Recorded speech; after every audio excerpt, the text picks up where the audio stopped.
Hello again, Noles fans. Jeff Culhane here with you. It is our Seminole sit-down with the Vice President and Director of Athletics, Michael Alford. What a start to the sports season here at Florida State University. So many success stories to tell, and nobody better to tell them than Mr. Alford to my left. It's a pleasure to talk with you as always.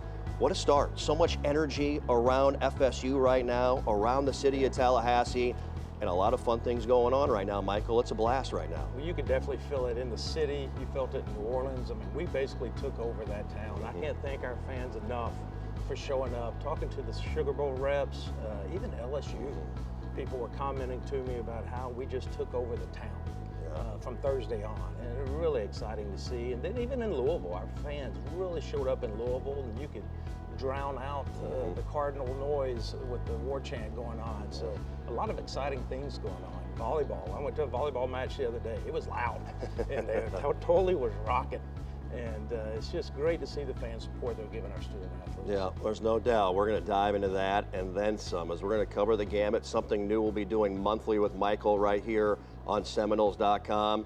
Well, let's start with football. I mean, what a job by Mike Norvell and this football program. 3-0 for the first time since 2015. You mentioned New Orleans, you mentioned Louisville, and you got to be just ecstatic with what you're seeing as his message. It feels like it's being ingrained, it's getting heard, and this football team is fighting tooth and nail and getting the job done right now. Well, Mike and I basically got here at the same time 3 years ago, so I've been fortunate to be able to watch the progress every day.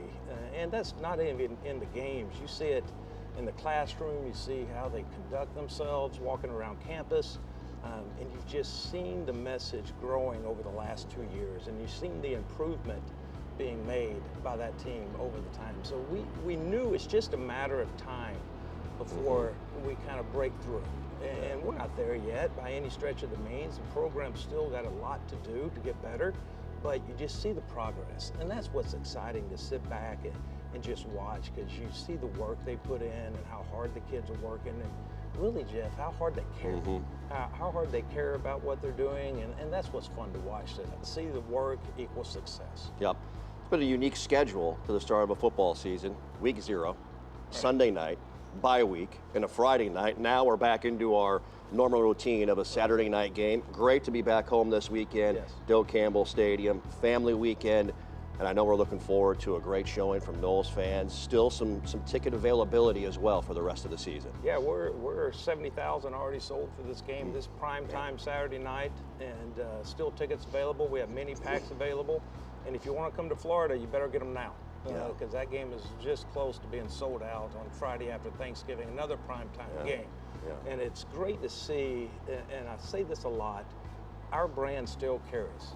Even though we have not lived up to our standards here over the past few years, there's a reason we're prime time last year with Notre Dame, prime time with LSU, prime time this week, prime time with Florida, prime time Sunday night Labor Day to open up next year, because the Florida State brand still carries weight across the country.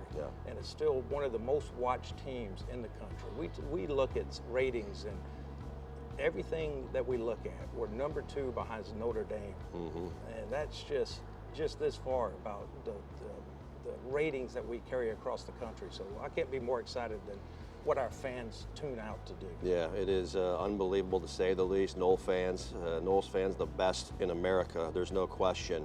I want to segue now, and last Friday we talked and we're focused in on Louisville, but some pretty important recognition for Florida State men's basketball. Coach Leonard Hamilton, Michael, in New York City, as he was awarded the Joe Lapchick Character Award for the type of person that Coach Hamilton is, awarded at the downtown New York Athletic Club. Pretty special recognition for Coach Hamilton, to say the least. Very special award. Nobody deserves it more. I mean, you talk about, much like Coach Norvell, you talk about someone of high character who demands it from his kids, demands it from the players, to carry themselves the right way, to act the right way, to go to class, to graduate. I think everyone's graduated that's ever come through here but 3 of his players. And that's just impressive when you sit back and look at all the changes he's been able to make in men's lives and really prepare them for success later on, going through his program. That's what we're here to do. We're here to make impact on young people's lives, and no one does it better than Coach Hamilton. Yep. Only 4 other coaches in the ACC have been awarded the Joe Lapchick Character Award. Bobby Cremens, Pete Gillen, Mike Krzyzewski, and Dean Smith are the names in the company that Leonard Hamilton keeps right there. That's a big company. Yes, it is. There is no question about that. As you look to what's going on here this upcoming weekend and around the fall with Florida State Athletics, what a job by Brian Penske in year number 1. I know in talking with Coach, there were a couple of ties that maybe ate at him a little bit earlier on in the season, but his group, Michael, has burst out in a big-time way. They've outscored their last 4 opponents by a combined score of 21-0 and opened up ACC play last weekend in a rout at Boston College. Well, he's just doing a marvelous job of, taking the system that we had and then adding his own system into it and kind of combining it. And the girls are really bought into it. They're having fun. They're scoring goals. And, we got big ones this week. We got Louisville coming into town here this week, and I can't be more excited than the job he's done and the difference he's making in that program.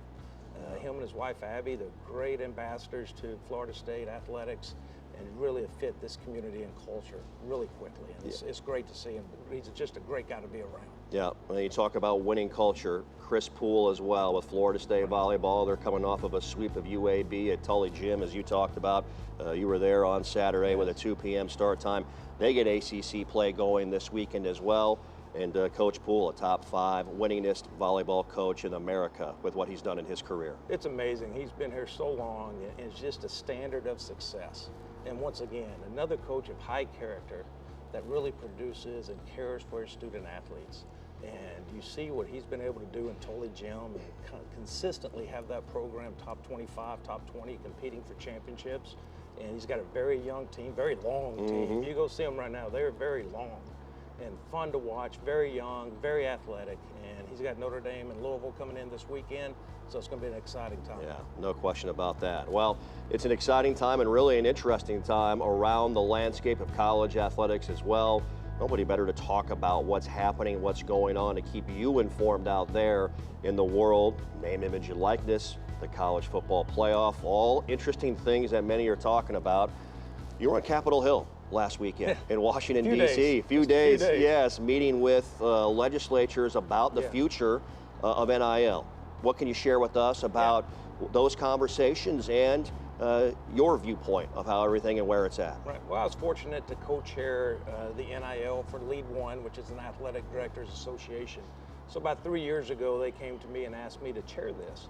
And I thought I would spend about an hour a week on it. And it came to be about 4 hours a night of talking to every congressman in every state and studying every state law and working here on the law here in Florida. And we actually have a great one.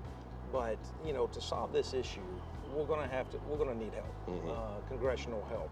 So I went to the Hill and met with many senators and congressmen and just talked about the values that we need. And a lot of them match the values that they have for this bill. There's some good bills in Congress that's going to hit the floor, and just working hand in hand to make sure that our voices are heard on what needs to happen. And it's really exciting times, and I'm all for the NIL. I think it's a very positive change for our student athletes and the universities. But it just needs big guardrails set up around it, and that's what we're working on right now, and good times are coming. Yeah, for sure. Fascinating stuff, there's no doubt. And of course, in the world of college football, the conversation around the college football playoff and expansion. Is it 12 teams? Where is it going? We've heard a lot of news and growing information out there.